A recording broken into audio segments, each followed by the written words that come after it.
supreme court దగ్గరకు పోయారు ఏందనంటే supreme court ఏం చెప్పిందనంటే మీరు ఏదైతే వక్ఫ్ భూములలో మీకు భూములు ఉన్నాయి కదరా భయ్ ఒక పని చేయండి ఉమ్మీద్ పోర్టల్లల్లో మొత్తం మీకు లింక్ డాక్యుమెంట్స్తో సహా తీసుకొని పోయి కంప్లీట్గా అప్లోడ్ చేయరు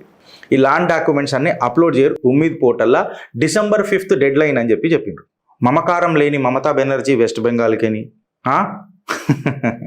ఒకడు ఉన్నాడుగా తేజస్వి యాదవ్ అంటారని బీహార్కేని మనోడు వీళ్ళందరూ హమ్ నై మాంగేంగే హమ్ కాగజ్ నై పూచింగే హమ్ కభీ బీ ఏ ఎగ్జిక్యూట్ చెయ్యం మేము దీన్ని మేము ఎగ్జిక్యూషన్లకు దించం तो फिर किसका दायित्व है ये करने का हम कागज नहीं मांगेंगे बट वोट मांगेंगे సుప్రీంకోర్టు ఏమన్నదంటే స్టేట్ గవర్నమెంట్ సెంట్రల్ గవర్నమెంట్ ఏదైతే యాక్ట్ తీసుకొచ్చిందో సెంట్రల్ యాక్ట్ ఏదైతే వచ్చిందో దాన్ని ఎక్స్క్యూజులు చెప్పేటట్టు ఉండదు సీదా ఇజ్జత్సే మీరు ఇంప్లిమెంట్ చేయాలా అని చెప్పిండు లీగల్ నోట్ ఏంటంటే under the article 246 and 254 central law అనేది కంకరెంట్ సబ్జెక్ట్స్ మీద పెద్ద బరువు అవుతుంది ఖచ్చితంగా చేయాల్సిందే అని చెప్పినట్టు ఉల్టా హాత్ పచ్చకడ కొట్టింది సుప్రీంకోర్టు